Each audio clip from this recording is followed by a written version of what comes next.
Et si on s'envolait pour un périple à travers l'histoire de l'urbanisme, un périple qui nous emmènera de Pompéi à Marseille à la découverte d'un de ces objets urbains pour lesquels j'ai beaucoup d'affection, le trottoir, un objet terriblement sous-coté dans la ville d'aujourd'hui, et je vous raconte tout ça juste après le générique.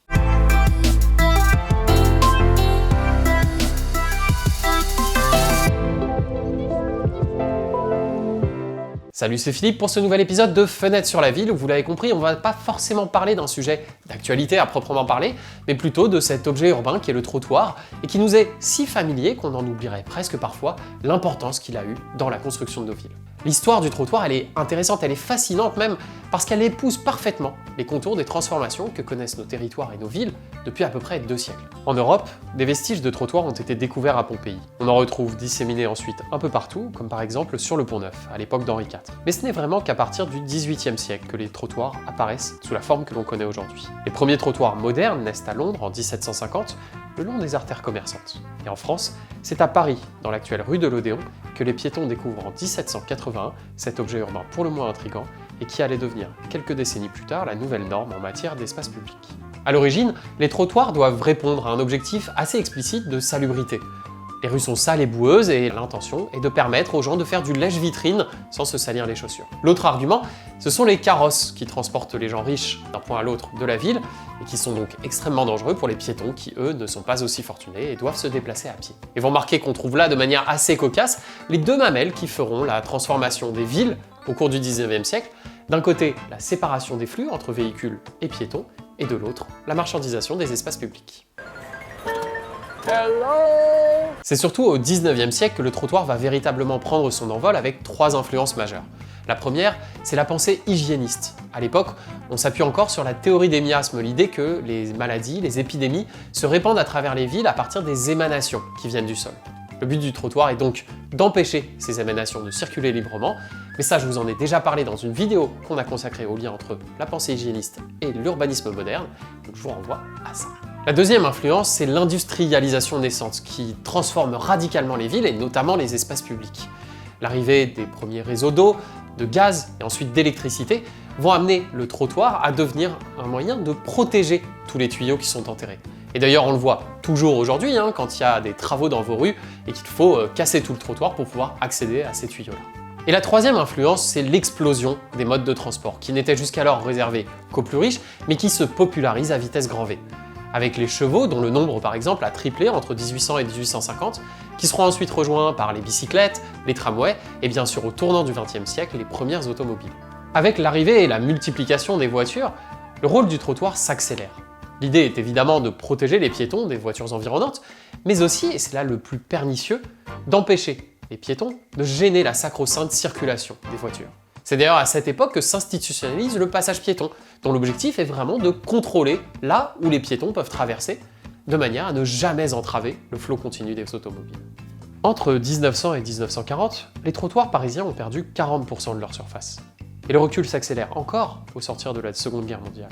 À partir des années 50 jusque dans les années 70, le trottoir va céder sa place à la voiture avec la multiplication des places de stationnement qui viennent grappiller les quelques trottoirs subsistants. Et à partir de là, les agglomérations vont connaître un changement de dynamique que vous connaissez très bien, je vous en ai beaucoup parlé dans les vidéos de cette chaîne.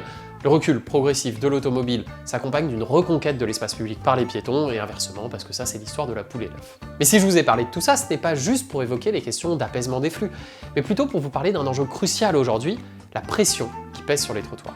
Parce qu'on ne peut pas pousser les murs comme à l'époque d'Haussmann, on ne peut pas non plus grappiller ad vitam aeternam les bandes de circulation sur lesquelles doivent continuer à rouler des véhicules, des bus, des tramways, des voitures.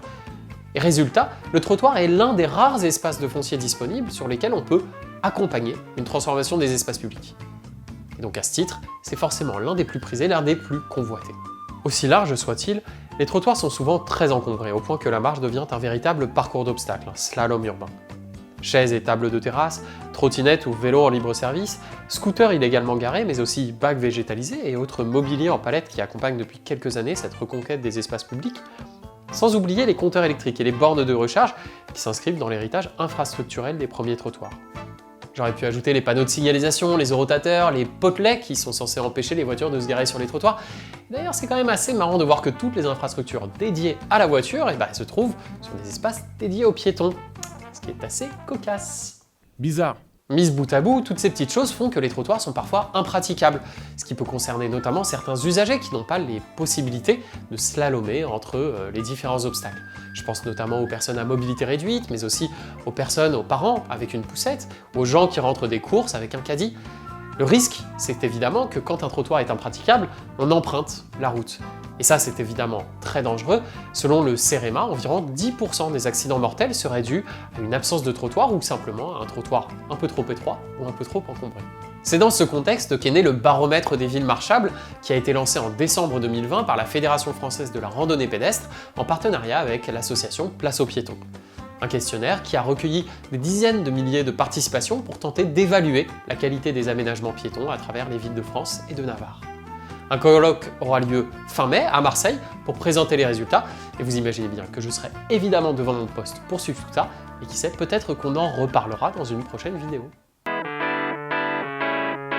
Les trottoirs qui sont parfois tout petits et la route qui prend beaucoup de place. Ils n'ont pas pensé aux piétons et on se retrouve parfois sur la route ou des choses comme ça et c'est pas du tout agréable. Vous l'avez peut-être remarqué, dans la formulation de ce baromètre, il est question de villes marchables et pas simplement de villes piétonnes. C'est un glissement sémantique qui est très significatif, qui illustre un changement de paradigme sur la manière dont on perçoit la marche. Non pas comme un mode de transport par défaut, entre guillemets, mais bien comme un véritable outil de transformation urbaine. C'est à rapprocher de concepts comme la ville du quart d'heure, par exemple, dont vous avez beaucoup entendu parler ces derniers mois. Je vous renvoie d'ailleurs à la vidéo qu'on a faite sur la question pour tout savoir sur ce concept émergent. Mais est-ce que c'est loin pour y aller? Je pense que ça va prendre moins de 5 minutes. Et c'est assez passionnant d'observer comment le trottoir a été au cœur des transformations de la ville durant 2 siècles et continue à l'être aujourd'hui. Avec la crise sanitaire, cette dynamique s'est clairement accélérée, même s'il sera dur de savoir ce qui restera comme héritage durable au niveau des espaces publics. Et c'est intéressant aujourd'hui d'observer le Game of Thrones des trottoirs, de voir comment chaque usage, chaque type d'usager essaye de s'approprier ce petit bout d'espace. Ce sera quelque chose qu'on essaiera d'observer dans les mois et les années à venir sur Demain la ville, mais en tout cas, si vous ne deviez retenir qu'une seule chose, c'est d'aimer, de chérir, de protéger ces trottoirs qui sont la clé de voûte de la ville de demain. Voilà, c'est tout pour aujourd'hui. Si ça vous intéresse, je vous mets dans la barre d'infos les liens des travaux d'Isabelle Barroux-Sarfati, qui a écrit sur la transformation prospective des trottoirs, notamment sous l'influence de la livraison et de la logistique. C'est un sujet passionnant, ça illustre très bien ce Game of Thrones dont je vous parlais il y a une seconde. Moi, je m'arrête ici. Vous pouvez bien sûr liker, partager, vous abonner à la chaîne si vous avez apprécié. N'oubliez pas de cliquer sur la petite cloche pour ne rien rater des prochaines sorties. Nous, on se retrouve dans un mois pour un nouvel épisode de Fenêtre sur la ville, et je vous dis à très bientôt.